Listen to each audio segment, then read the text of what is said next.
Hachem, soit l'Éternel Dieu. Bonjour à tous ceux qui aiment me suivre, mes abonnés. Continuez sur ce chemin, parce que la grâce va venir sur vous forcément. Plus vous suivez, vous mettez spirituellement en contact avec nous dans les vidéos, en quelque sorte, vous prenez la barara qui descend du ciel, parce que moi je suis un prophète. Voilà. J'ai eu à raconter ma révélation et tout. Voilà. La barara vient, c'est comme ça, moi j'en fais le partage. Donc, continuez sur cette voie et n'arrêtez pas de liker, et aux autres qui me suivent aussi de vous abonner. Ceci dit, nous avons tous remarqué que il y a plusieurs personnes, il y a un monde fou qui s'adonne cette ancienne culture que j'appelle la culture du sexe, la culture où l'on ne respecte pas sa sexualité. Ça nous oblige forcément à en parler. Quelles sont alors les normes de la véritable sexualité? Parce que on ne vient pas comme ça en prenant un rapport que Dieu nous a donné pour pouvoir faire des enfants, pour en faire un instrument de plaisir et rien que du plaisir. On est forcément obligé à un moment donné de donner les préceptes, les normes de la bonne sexualité. Nous allons faire une première partie, ensuite nous allons nous atteler à la deuxième partie. Sachez que l'instrument que Dieu nous a donné pour avoir des enfants est d'abord un bien. Un bien d'union, un bien de partage, un bien de création. Voilà. C'est d'abord un bien. On ne va pas dire ici c'est un mal, parce que quand un instrument est bien, que vous dites c'est un mal, déjà vous êtes sur la mauvaise voie, comme certains religieux le font, les chrétiens ou musulmans. C'est d'abord un instrument bien, du bien. Maintenant, cet instrument du bien a sa posologie, à sa norme, comment l'utiliser. Voilà, c'est de ça que nous allons parler. J'avais dit dans une autre vidéo que le sexe a horreur de l'impureté. Ça doit être un principe, un organe pur, propre. C'est quasiment le centre de l'homme, c'est-à-dire là où se trouve le centre de l'homme. Donc, le centre représente quoi? Le centre représente la zone qui a un lien général avec toute la surface, quelle que soit l'entité, l'objet. Si vous êtes au centre, vous avez un lien de communication avec toutes les parties. Donc, l'organe sexuel est en communication avec toutes les parties du corps. Voilà pourquoi c'est un organe assez sensible. Pour ce qui est de l'utilisation, il faut se décomplexer.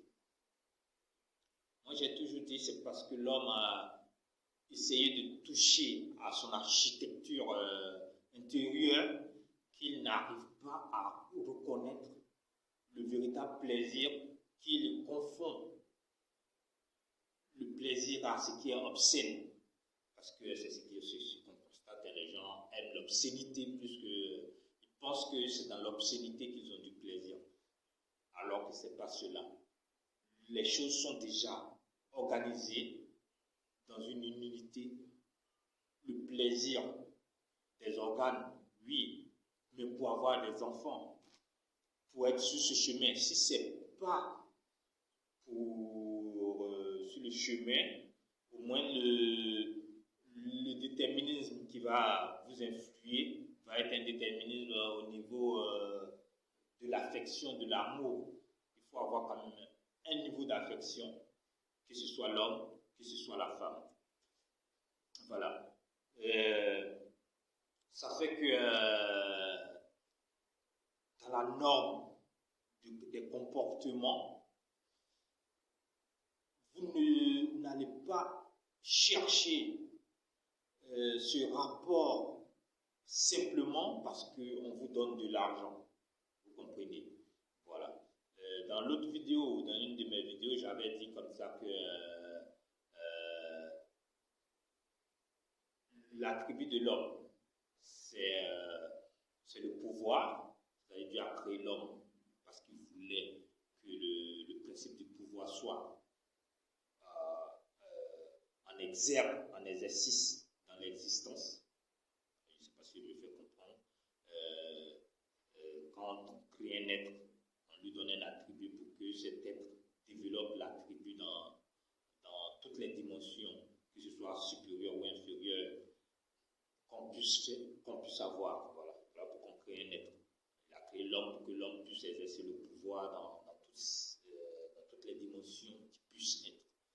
Et l'attribut de la femme qui se ressort de l'attribut de l'homme, parce que l'homme est l'être premier, et ensuite la femme vient, parce que tous les êtres n'ont pas forcément un être premier, mais l'homme a été créé dans un sens de dualité où il est l'être premier et la femme sujet de lui.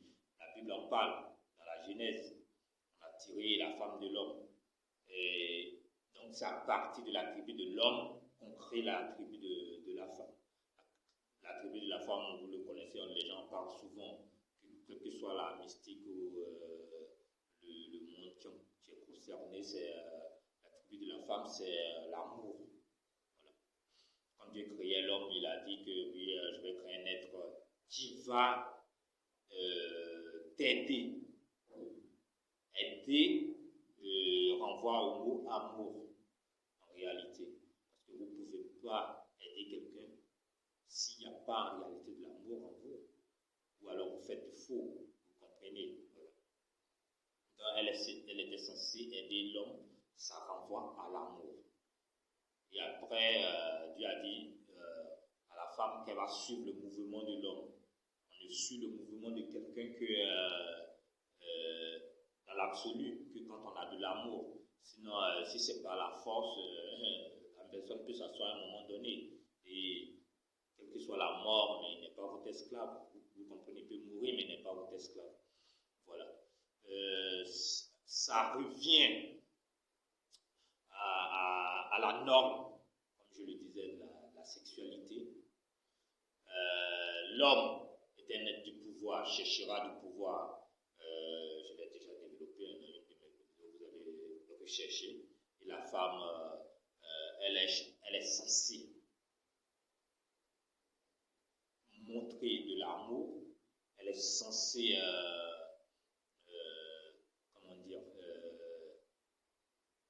censée montrer la qualité de l'amour en fait. Voilà, c'est comme ça.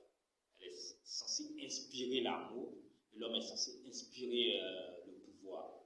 Voilà. Ça c'est pour les êtres, vous comprenez. Voilà. Maintenant, quand vous voulez créer un homme dans un rapport, évidemment que vous allez aller vers une femme. Vous n'êtes pas censé aller vers un homme, vous comprenez. Mais dans ce monde d'aujourd'hui, les gens sont dans l'obscénité. Et cette obscénité fait que quand vous n'allez pas être satisfait par une femme, vous allez ensuite commencer de la pédophilie. Vous allez vous mettre dans la pédophilie parce que vous voulez quelque chose d'obscène, quelque chose qui dépasse le plaisir, les sensations fortes. Et après, vous allez aller vers un autre homme. Si vous êtes un homme, vous allez aller vers un autre homme parce que vous voulez faire, vous êtes dans l'obscénité. C'est cet aspect en fait qui détruit cet attribut de rapport qu'on finit par perdre l'attribut, ce bien que Dieu nous a donné, qui finit par être perdu simplement parce que on fait du plaisir pour du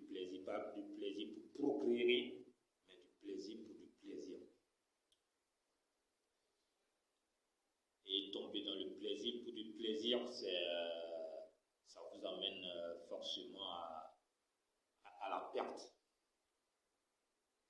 Ça vous emmène à perdre votre attribut même d'homme ou votre attribut de femme.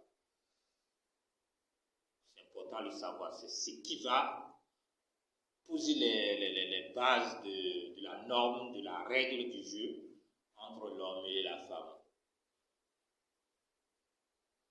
De par leur attribut, voilà. Vous êtes obligé de travailler avec votre attribut. C'est comme ça. C'est pas seulement pour l'homme. Quand on crée le lion, quand on crée le mouton, il est créé. Cet être est créé avec ses attributs. Voilà. Donc la femme a été créée avec ses attributs, l'homme a été créé avec ses attributs. On ne transforme pas une femme en homme, comme on ne transforme pas un homme en femme.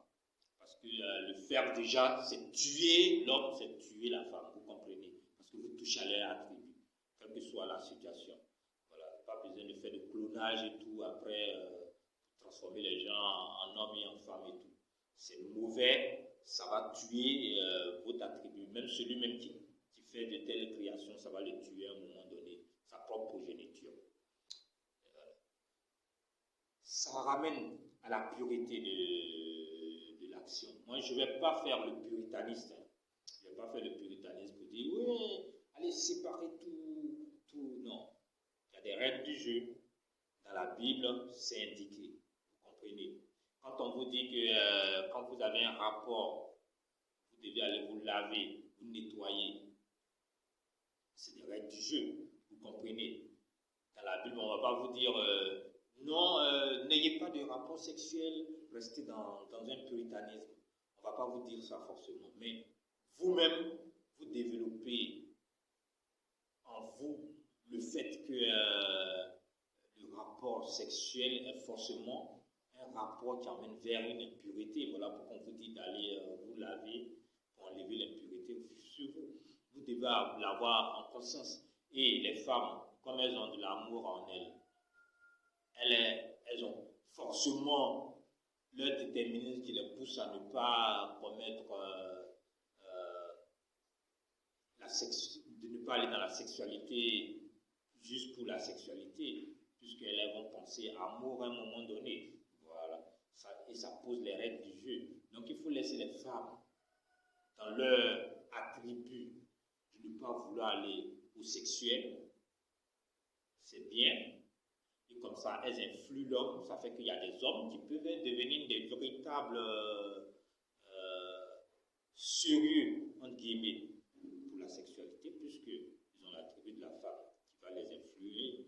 Si vous avez beaucoup de femmes qui sont sérieuses, vous aussi, à un moment donné, au niveau sexuel, vous serez sérieux, puisqu'elles vont vous influencer. Et puis, au niveau du subconscient collectif, les femmes influent forcément tous les hommes au niveau du subconscient collectif. Ça fait qu'à un moment donné, vous aussi, vous serez